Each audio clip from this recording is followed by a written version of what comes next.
Bonjour, que notre Seigneur Jésus-Christ vous bénisse en cette matinée du 8 avril 2021 et qui vous comble de toutes ses grâces. Aujourd'hui, nous allons continuer l'enseignement sur comment éduquer nos enfants, la partie correction. J'ai fait une vidéo là-dessus, donc je fais une seconde partie aujourd'hui pour que nous comprenions bien que c'est le cœur de Dieu de corriger nos enfants. Il y a des parents qui, par ignorance ou bien pour des raisons imprécises que je ne connais pas, ne corrigent pas leurs enfants. Mais je voudrais vous dire que c'est important de corriger nos enfants parce que notre Seigneur, qui est notre Père, nous corrige nous aussi lorsque nous ne sommes pas bien, pour notre bien, bien sûr. Parce qu'un enfant qui n'est pas corrigé ne pourra jamais recevoir les bonnes manières, les bonnes valeurs de vivre et va vivre comme il le pense. Donc c'est un enfant. Un enfant d'être éduqué doit être encouragé, aimé, c'est certain, d'être écouté, mais d'être aussi corrigé quand il le faut afin vraiment de l'amener à comprendre, de ne pas ce qu'il a fait de pas bien. Aujourd'hui, on parlait justement des méthodes proprement dites pour la correction de nos enfants. Je sais qu'il y a beaucoup de familles qui, dans l'ancien temps, en tout cas, frappaient sur des enfants pour les corriger. Ils inventent des manières, des méthodes assez drastiques pour les ramener à l'ordre. Mais j'aimerais que nous sachions que dans le Seigneur, nous avons des méthodes de plus douces pour corriger des enfants. Et la violence n'est pas permise et n'est pas du cœur de Dieu parce que violenter un enfant le détruit et non le construit. Alors que nous voulons que nos méthodes de correction soient pour corriger nos enfants et les amener à bâtir leur vie. Il y a beaucoup de parents qui, de nos jours, continuent de frapper les enfants abusivement. Et ça, c'est inacceptable parce que ces enfants vont ses parents des monstres malheureusement, ne se le disent pas et gardent en eux beaucoup de traumatismes qui les empêcheront dans l'avenir d'être épanouis et de faire vraiment ce que Dieu attend d'eux. Alors, qu'est-ce que nous pouvons donc dire concernant les méthodes de correction douce? Donc, c'est sûr que les méthodes de correction douce, elles peuvent varier dépendant des familles, dépendant des enfants. Les enfants sont tous différents et c'est vraiment dans la prière aussi que Dieu nous révèle vraiment les stratégies, les outils nécessaires pour amener l'enfant à comprendre ce qu'on lui reproche et à ne plus recommencer. Mais ce que je dis dans cette vidéo sont les méthodes que j'utilisais moi-même. La liste n'est pas exhaustive, hein, donc c'est à vous vraiment de chercher aussi, de trouver ce qui conviendra le mieux à vos enfants. Donc voilà. La première méthode dont je fais dans cette vidéo, ce sera la copie, la méthode des copies. Donc, si l'enfant fait quelque chose qui n'est pas bien, on peut l'envoyer faire une copie. Par exemple, un enfant qui a menti.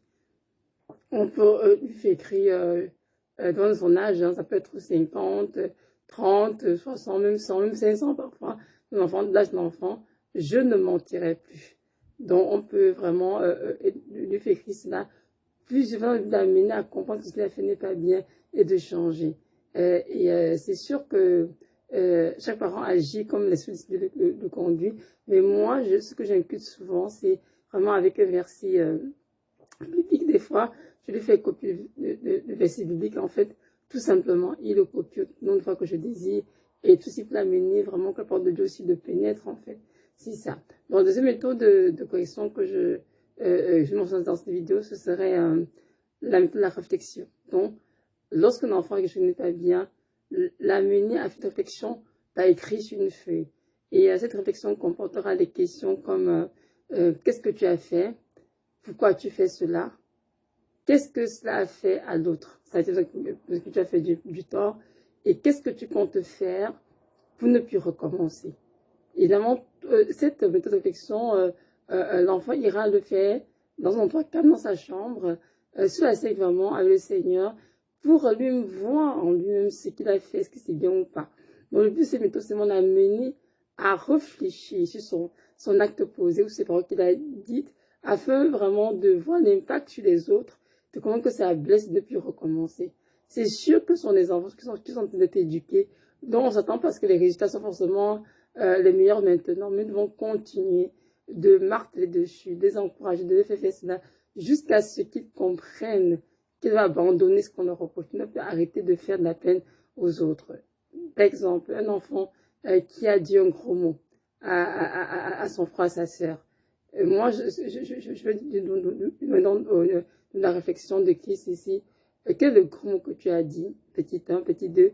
Pourquoi as-tu dit cela, petit 3? Qu'est-ce que cela a fait à ton frère, à ta sœur? Et petit 4, qu'est-ce que tu comptes faire pour ne plus recommencer ça un peu nos autres? Évidemment, aussi dans ça, j'inclus très souvent des versets bibliques, même juste en lecture, pour qu'ils lisent, pour les amener vraiment à comprendre que ce qu'ils ont fait, non seulement les parents n'aiment pas, c'est pour nos autres, mais aussi Dieu n'aime pas ça. Et qu'ils doivent changer parce qu'ils craignent le Seigneur et parce qu'ils aiment leur frère ou leur sœur. Voyez-vous, donc un peu dans c'est un peu dans cette mouvance en fait que je fais faire son enfant. La troisième qu'on peut utiliser, ce serait la méthode de la privation. Donc c'est-à-dire priver l'enfant de quelque chose qu'il aime, comme d'un jouet ou bien d'un jeu ou bien d'une sortie. Oui, il y a une fois que je prive mes enfants de sortie parce qu'ils n'ont pas été corrects, ils ont été désobéissants. Donc j'ai averti mes enfants, bon, si tu fais ceci, tu ne sortiras pas, peut-être pas aller au parc. Et s'il fait cette chose-là, il n'ira pas au Pâques parce que je l'ai prévenu avant que s'il agit ainsi, il n'irait pas au Pâques, voyez-vous. Et évidemment, donc on prend pas de privation, on peut priver des choses qui ne sont pas nécessaires. C'est important de mentionner parce qu'il y a des parents qui, par excès de dureté, peuvent priver des enfants de la nourriture ou bien des services essentiels. Non, je parle de ça, que ce soit bien clair. Je parle ici, faisant des choses qui ne sont pas, des choses qui sont très importantes. À nos yeux, bien sûr, en tant que parents. Peut-être pour lui, le prix de son jouet, oh là là, ce sera pas la fin du monde. Nous savons tous très bien que le jouet n'est pas une nécessité pour l'enfant, parce qu'il y a des enfants qui sans jouet et n'en meurent pas pour autant. Donc, on doit faire l'enfant d'un jouet, on peut faire l'enfant d'une collation ou d'un goûter. Oui, on peut faire ça, mais pas de la nourriture, non, du tout, du tout. Parce qu'une collation ou un goûter, c'est juste parfois peut-être un petit verre de lait ou bien un fruit ou bien quelques biscuits. Donc, c'est rien du tout. On peut dire parce que tu as fait cela, alors tu as fait ce que tu auras de goûter cet après-midi quand les autres de tes frères et sœurs en auront. Donc, tout simplement, ayant pris dans le temps pour l'amener justement à comprendre qu'il ne doit pas répéter ce qu'il a fait. Voyez-vous? Donc, que ce soit bien clair, hein, que j'ai compris ça combien de ne pas priver son enfant de nourriture, comme de son petit déjeuner ou de son repas de midi, ou son repas du soir. Non, pas ce que j'ai dit. Non, non, non, certainement pas. Il faut nourrir l'enfant correctement. Le but, ce n'est pas de le traumatiser, de l'amener vraiment à comprendre que ce qu'il a fait n'est pas bien. On peut se priver dans son enfant d'une sortie, comme tout à l'heure. C'est-à-dire, il peut être invité à un anniversaire ou ou une sortie quelconque, et on dit non, parce que tu n'iras pas. Je sais que mon fils, il avait peut-être, je crois, 8 ou 9 ans, il avait été invité à un anniversaire, et il avait été très, très insolent cette semaine-là. Je lui ai dit, parce que tu étais insolent et que j'ai beau parler, tu as voulu changer ton langage, tu n'iras pas donc à l'anniversaire de ton ami. Et ce soir, il n'est pas à l'anniversaire de son ami. Et il s'est fait vraiment beaucoup de peine, voyez-vous. Et après, il a commencé à se calmer. Donc, parfois, ça marche. Ce que je veux dire ici, c'est que toutes ces méthodes qui sont citées ne sont pas coulées dans le béton. Vraiment, chaque parent prie, chaque parent dans le Seigneur, les stratégies, les outils nécessaires, et les méthodes qu'il faut, qui conviennent en fait à leurs enfants, à les amener vraiment à être obéissants, à honorer papa et maman, quoi. Donc, c'est ça. Mais retenons vraiment que notre Seigneur est notre Père qui nous a créés. Il est celui qui donne ses enfants. Il est le mieux placé pour connaître leurs besoins. Et vraiment, en allant à lui, je pense qu'on a vraiment cette certitude, cette confiance qui nous donnera vraiment ce qu'il faut pour éduquer nos enfants. Parce que nos enfants sont tous différents, ils ne sont pas pareils. Moi, j'ai mes enfants et je vois bien la différence. Il y a des méthodes qui marchent pour certains, d'autres pas. Pour d'autres, ça ne marche pas. Donc, c'est important donc, de trouver, en fait, ce qui amène l'enfant à ne plus commettre les bêtises qu'il a fait et qu'il ne peut les répéter. Donc, c'est ça. J'aimerais juste donc maintenant nous mentionner que tout cela se fait dans un cadre familial où règne vraiment l'amour. L'enfant doit se sentir aimé, accepté, écouté, encourager quelque chose de bien, c'est très important. Il y a des parents qui sont toujours dans des conséquences, mais qui ont de la difficulté à aussi reconnaître les choses bonnes que font les enfants. Ça, ce n'est pas bien. Nous aussi encourager ce qui font de bien. Nous pouvons même les offrir des récompenses pour renforcer ce qui font de bien. Et ce serait une très bonne chose d'ailleurs, des petites récompenses du genre, si tu te compromis cette semaine, on fera une sortie ensemble en fin de semaine, durant le week-end, on ira voir un film ensemble, ou bien je vais t'offrir quelque chose de pas très cher, vraiment quelque chose de banal, et à l'enfant, pour l'encourager, je sais pas, je peux t'offrir peut-être, je sais pas, 1 € ou bien $1 en récompense de ce que tu t'es bien comporté, voyez-vous. Donc, toutes ces méthodes, c'est pour aider l'enfant à vraiment bien se comporter. Nous à comprendre que ce qu'on fait, c'est pour son bien. C'est pour son bien. Alors que ce qu'un enfant est violenté, c'est-à-dire pour les parents qui utilisent des méthodes de correction physique, l'enfant, dans cela, a du mal à reconnaître c'est quoi l'amour et c'est quoi la correction. Pour lui, il se demande pourquoi est-ce qu'on me frappe autant, pourquoi est-ce qu'on me traumatise, voyez-vous. Et même si l'enfant, à l'instant, n'exprime pas cela dans son cœur, sur les questions qui sont là, et évidemment vont le mettre dans un blocage, quelque part dans son psychique, parce que l'enfant se demande pourquoi suis-je aussi violenté. L'enfant aura du mal à son jeune âge à apaiser vraiment nos actions envers lui. Et c'est tant important en tant que parent de ne pas utiliser des méthodes de correction physique pour corriger nos enfants. Parce que ces méthodes, en fait, sont loin d'être les meilleures. Et en plus de cela, pour nous qui sommes chrétiens, ces méthodes ouvrent des grandes portes aux démons de la vie de l'enfant, aux démons de violence, aux démons de colère. Donc l'enfant qui est insulté va insulter. Un enfant à qui on parle insolemment sera insolemment. Et un enfant que l'on frappe va frapper à son tour, voyez-vous. Ton enfant copine d'aide du parent. C'est la raison pour laquelle nous devons éviter d'utiliser le fouet pour corriger un enfant. Parce que cela ouvre dans sa vie, pardon, des grandes portes aux démons qui viennent l'attaquer et l'utiliser à leur insu, à son insu, parce que l'enfant est un être vulnérable. Nous devons encore tous les utiliser pour discerner les esprits qui tournent autour de lui. Et nous, en tant que parents, nous savons tous très bien que nous sommes dans le lumière de Christ et qu'autour de nous, il y a un monde spirituel satanique dont Satan est justement le prince. Et c'est donc important de ne pas jouer que cela, frères et sœurs, de toujours comprendre que les choses que nous voyons avec nos yeux, les choses sont visibles, pour ces choses invisibles dans le monde spirituel.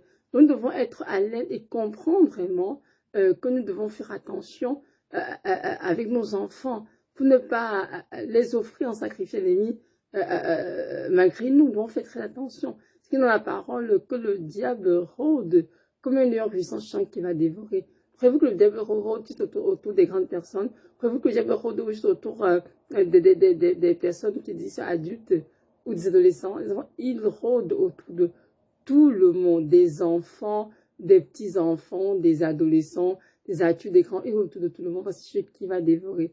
Donc, par nos actions, nous ouvrons des portes aux démons dans la vie de nos enfants. Par nos actions, n'allons pas lire dans le monde spirituel, dans les captivités qu'il ne faut pas, parce qu'un enfant qui est violenté, qui est maltraité, abusé de quelqu'un que ce soit, forcément reçoit un lien spirituel satanique et est dans le monde spirituel, il est en captivité. Si un enfant va grandir, on va le voir en apparence, il sera tout beau, tout belle. Cet enfant va réussir à l'école probablement, va avoir un bon job, tout ça. Mais au fond de lui, il sera un enfant malade, spirituellement parlant, parce qu'il a toujours en lui quelque chose qui était d'un traumatisme durant la il a été battu ou maltraité. Et cet enfant, tant que ça ne le rencontre pas, pour guérir son cœur, guérir son âme, cet enfant ne pourra jamais être épais dans la vie. Il va toujours développer ce qu'on appelle un faux semblant. Et pour avoir rencontré ces deux personnes, je peux vous assurer que c'est frappant de voir comment ils peuvent paraître comme des agneaux comme des personnes qui sont correctes, entre guillemets, comme des personnes qui sont, comment dirais-je, qui ont des bons comportements, mais qui au fond de ce sont, mon Dieu, excusez-moi le terme, sont des monstres. Pourquoi? Parce qu'en eux habite une colère qu'il a depuis le temps d'enfance où ils ont été violentés. Parce qu'en eux habite vraiment la rage, la frustration. Pourquoi j'ai été battue? Et parce que les enfants sont traumatisés. Et ces enfants dans le monde séculier, on va les amener voir des psychologues, des psychiatres, etc. Mais nous, en tant que nous savons très bien qu'il n'y a que le Seigneur qui a la capacité de guérir ces cœurs meurtris, ces cœurs brisés, de restaurer leurs âmes. Et c'est pour ça que nous devons prier pour nos enfants tous les jours pour que Dieu les guérisse de toutes les blessures émotionnelles qu'ils peuvent avoir reçues de nous, d'autres personnes, et aussi que Dieu restaure leurs âmes. C'est très important, mes frères et sœurs. Dans le Psaume 23, le Seigneur dit ceci, dans le Samuel dit ceci, tu me conduis vers des eaux paisibles, tu restaures mon âme. Le Seigneur, c'est celui qui restaure les âmes. Et il faut que nous sachions que sans le Seigneur, il y a des choses dans nos vies qui seront, comment dirais-je, irrésolues, inguérissables. Il n'y a que Dieu qui pourra intervenir. C'est donc en tant que parents chrétiens, nous devons beaucoup prier pour nos enfants. Et donner un pardon au Seigneur. Pour tous les fois nous avons violentés. Parce qu'on est dans l'ignorance, j'en sais rien, parce qu'on voulait utiliser les méthodes que Dieu sait pour nous éduquer, nous. Nous devons pardon pour tout cela. Nous demandons la guérison pour l'enfant. Pour nous-mêmes, et puis la restauration, c'est très important. Ce que je fais tous les jours pour mes propres enfants, tous les jours pour moi-même et pour d'autres enfants, c'est très important. Déjà, une parenthèse et tout. Vous, parents chrétiens, qui avez été corrigés durement par vos parents, par la verge, le fouet, ou toutes sortes de maltraitances, vous devez comprendre qu'ils ont fait cela peut-être par ignorance. Ou bien, je ne sais pas trop, pour des raisons que je ne connais pas. Mais vous, aujourd'hui, en tant que chrétien, vous devez prier le Seigneur, qui est votre Père d'abord, de vous aider à ne pas reproduire forcément ce qu'ont fait vos parents. De ne pas les en vouloir, c'est certain, parce qu'ils ont fait ce qu'ils ont à leur niveau, hein, que ce soit bien clair. Mais vraiment, de demander au Seigneur la grâce d'éduquer vos enfants comme il le veut, de les corriger comme il le veut. C'est que l'Éphésiens 6, verset 4. Père, n'irrite pas vos enfants, mais élevez-les en les instruisant et en les corrigeant selon le Seigneur. Donc, vraiment bien que tout se fait selon le Seigneur. Selon la parole de Dieu, cela veut dire. Et non selon les cultures, les mœurs, ou bien les traditions et coutumes. Non. J'ai entendu un frère qui a dit ceci. Moi, j'ai été élevé dans une famille où on me fouettait. Et aujourd'hui, je suis un produit réussi. Aujourd'hui, je suis fière des raisons que j'ai reçues et personne ne me dit le contraire parce que mes parents fait bien le travail. J'ai dit à ce frère ceci. Dis frère, tu sembles avoir réussi. Tu sembles être un produit réussi, mais tu sembles, au fond de toi, quand on te comprend bien, qu'il y a beaucoup de colère en toi, beaucoup de rancœur, beaucoup de frustration parce que tu transportes en toi un traumatisme non guéri quelque part à cause de cette maltraitance physique lorsque tu étais petit. Donc aujourd'hui, tu parais être un produit réussi, un monstre, comme tu le dis. Mais est-ce qu'au fond, tu l'es? Est-ce qu'en réalité, tu l'es? Je ne crois pas. Donc, mes frères, n'ayons pas la prétention de vouloir défier le Seigneur, de vouloir montrer aux gens qu'en frappant un enfant, on peut bien produire réussi. Ce n'est pas vrai. C'est un mensonge, croyez-moi. Il y a même des enfants qui, à cause de la maltraitance physique, des abus physiques, ils n'arrivent même pas à trouver dans la vie. Et qu'ils ne réussissent pas à l'école. Ils n'arrivent pas à avancer dans ce qu'ils entrent dans la vie parce qu'ils ont tout ce blocage à cause du traumatisme causé dès la chose ont été frappés, fouettés, maltraités. Donc, faisons attention à ce genre de choses et n'oublions jamais que les enfants sont aussi innocents, que Dieu nous a confiés pour en prendre soin et qu'un jour, nous nous rendons compte au Seigneur de comment nous avons éduqué. L'enfant n'est pas là pour être l'objet de dédain, de mépris, de maltraitance ou d'abus physiques. L'enfant est là pour être aimé, pour être éduqué, pour communiquer les bonnes valeurs, les bonnes manières de vivre et l'aider par-dessus tout à connecter à sa destinée en Christ. La question est celle-ci. Quand ton enfant te regarde, toi, parent qui m'écoute, qu'est-ce qu'il voit en toi? Est-ce que tu vois son modèle? Nous ne voulons jamais que nous avons beau présenter Christ à nos enfants. Nous avons beau leur parler de Jésus-Christ de Nazareth. Le vrai modèle, il veut voir ce Jésus en nous. Est-ce que quand nos enfants nous regardent, ils voient Jésus en nous? Parce que nos propres vies, frères et sœurs, doivent être des prédications. Nous sommes des lettres vivantes pour Christ. Et nous prêchons tout en notre attitude, notre ton de voix, notre comportement, nous nous habiller, nous sommes d'éduquer nos enfants. Il y a des familles ou même des cultures dans lesquelles l'enfant est vraiment un esclave et il est traité avec déshonneur en tout temps. Parce que l'adulte veut s'assumer et veut vraiment comment dirais-je, utiliser son autorité parentale pour maintenir l'enfant assujetti. Je vais vous dire quelles sont les choses complètement diaboliques. Pourquoi? Parce que la Bible nous dit, je crois que c'est dans Pierre, honorer tout le monde. Un enfant qui est honoré apprendre de l'honneur. Un enfant qui est déshonoré, méprisant, etc., va apprendre aussi à déshonorer les autres. Donc, mes frères et sœurs, humilions-nous et honorons nos enfants. On ne peut pas dire qu'on peut corriger l'enfant, qu'on peut pas lui parler vertement, qu'on ne peut pas le redresser, qu'on ne peut pas le reprendre, non, loin de là. Toutefois, nous devons savoir manier la chicotte et la carotte. Ça va quand honorer l'enfant, ça va quand le réprimander, mais tout dans un cadre vraiment où règne l'amour, la paix, la joie du Christ, la compassion et la patience. Pour élever un enfant, ça prend beaucoup de patience, mes frères et sœurs. Ce qu'on donne aujourd'hui comme correction, comme outil, on ne s'attend pas à ce que les résultats soient forçants tout de suite. Mais on sait très bien qu'en répétant cela, en martelant dessus un jour, ces méthodes de correction douces feront d'eux des femmes et des hommes accomplis en Christ. Notre devoir, c'est de les éduquer, les élever, les instruire et de les corriger selon le Seigneur. C'est écrit dans Éphésiens 4, verset 6. Éphésiens 6, pardon, verset 4, excusez-moi, verset. Donc, nous utilisons nos méthodes à nous, moi je ne sais d'où, pour corriger les enfants, parce que ces méthodes physiques, comme mettre à genoux, planter le chou, utiliser la ceinture, je suis pour frapper un enfant, ou bien quelque instrument que ce soit, ou bien gifler l'enfant, toutes ces méthodes sont absolument inacceptables, inadéquates pour un parent envers son enfant. Il y a dans des pays occidentaux, dans plusieurs pays, la DPJ, qui est la direction de la protection de l'enfance. C'est qu'on a été mis en place, pourquoi? Parce qu'il y a beaucoup de parents qui ont abusé de leurs enfants, qui ont tué leurs enfants en les frappant.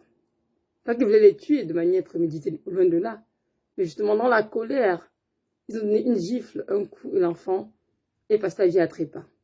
Est-ce ce que nous voulons? Je ne crois pas. Et même pour ceux qui ne sont pas morts, ils ont trouvé avec beaucoup de traumas dans la vie, beaucoup de blocages. C'est pour ça que cette ont été mis en place pour essayer de redémonter l'éducation des enfants et éviter des méthodes correctionnelles abusives. Notre Seigneur est un Dieu qui est la parole. Je suis doux et humble de cœur. Ça, c'est le roi des rois qui a parlé ainsi, le Dieu Tout-Puissant. Dieu, il nous reprend quand nous avons des choses pas bien. Est-ce qu'il nous frappe? Est-ce qu'il nous punit sur nos péchés? Non. Pourquoi? Parce qu'il nous aime tellement. Et quand Dieu nous disciple, parce qu'il nous ramené sur le droit chemin. Il utilise la méthode adéquate pour nous ramener sur le droit chemin, sans toutefois nous détruire. Donc, retenons bien que les méthodes de correction doivent être là pour bâtir un enfant, pour à le construire et non le détruire. Si les méthodes employées détruisent votre enfant, gare à vous, parce que vous allez rendre compte au Seigneur. Cet enfant, à cause de vos coups de poing sur lui, de votre ceinture sur lui, cet enfant quitte du bon chemin et se retrouve à celui Satan ou se retrouve en enfer. Ce sera de votre faute, vous allez rendre compte au Seigneur. Donc, comprenons bien que le Seigneur n'est pas pour qu'on violente, et qu'on détruit les enfants. Je dis, papa, frapper l'enfant, le sang giqué dans les yeux. C'est ça que Dieu veut. J'ai entendu l'histoire d'un père au Canada qui a dit à sa fille, je veux que tu avais ça dans l'école, l'enfant a rechigné. Elle a dit non, le papa l'a giflé tellement qu'elle est tombée, elle est morte. Est-ce que ce que le papa voulait? Je ne crois pas. Mais dans un accès de colère, il a giflé l'enfant, et tellement d'intensité que l'enfant est passé la vie à trépas. La question est celle-ci. Que dira un jour le parent au frère de cet enfant? Qu'il a tué sa propre fille de manière non préméditée, que c'est en colère.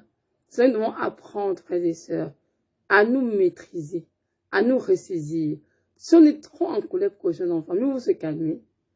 Tout le monde se calme et on remet la correction à plus tard. Dans le but de trouver une correction adéquate pour ramener l'enfant à la bonne raison et l'empêcher de reproduire les erreurs qu'il a faites. Si on trouve qu'on n'arrive pas, de mieux vaut confier la charge à quelqu'un d'autre pour éviter justement de commettre des actes irréparables. Un jour, je dis à un frère ceci. Pourquoi est-ce que tu frappes autant tes enfants? Que dirais-tu le jour où tu donneras un coup fatal? Comme tu as peut-être les ambulances pour dire j'ai tué mon enfant? Le frère n'a rien répondu. Mais je sais que le Seigneur lui a parlé par ma phrase. Nous devons éviter de, comment dirais-je, de saluer notre Dieu. Tu as des parents qui, du nom du Seigneur, faut que je de manière abusée. J'ai entendu l'histoire d'un garçon en Europe qui a mis ses 2 fils dehors dans un froid glacial sur le balcon arrière de la maison parce qu'ils avaient été têtus. C'est ainsi pour lui la façon de punir les enfants. Les enfants sont restés longtemps de froid, ils sont tombés en hypothermie et ils ont failli mourir. Le frère est entré en prison. Mais même durant son procès, il disait que c'est le Seigneur qui lui a demandé de faire cela. Je dis, mais c'est absolument faux. C'est un démon qui lui apprend à parler dans le Seigneur, Jésus de Nazareth. Quel Seigneur, rempli de tant d'amour que notre Dieu, pourrait demander à un être humain de mettre son enfant dehors sous le froid, glaçant des heures pour une conséquence, même pour une correction? J'aime de la vie. Donc nous voyons bien qu'il y a des hommes et des femmes qui sont séduits par les démons et qui entendent des voix autres du Seigneur et se mettent à faire des choses qui sont contre l'ordre de Dieu et qui entachent le Seigneur. Non, mes frères et sœurs, arrêtons tout cela et comprenons bien que la violence détruit les vies. La violence détruit les familles. La violence nous empêche même d'être dans la paix, dans la maison, dans la joie. Quand papa frappe les enfants, maman elle est triste. Elle fait tout pour se sur le monde. Parfois elle est prise dans trop de choses et il faut donner d'aide. Quand c'est maman qui frappe, maman abuse les enfants, papa aussi il est triste. Voyez-vous, donc ça crée vraiment toujours des tensions dans la maison. Les enfants pleurent, les enfants sont maltraités et les enfants développent beaucoup ce qu'on appelle la rébellion. Mais oui, mes frères et sœurs, lorsqu'un enfant est frappé,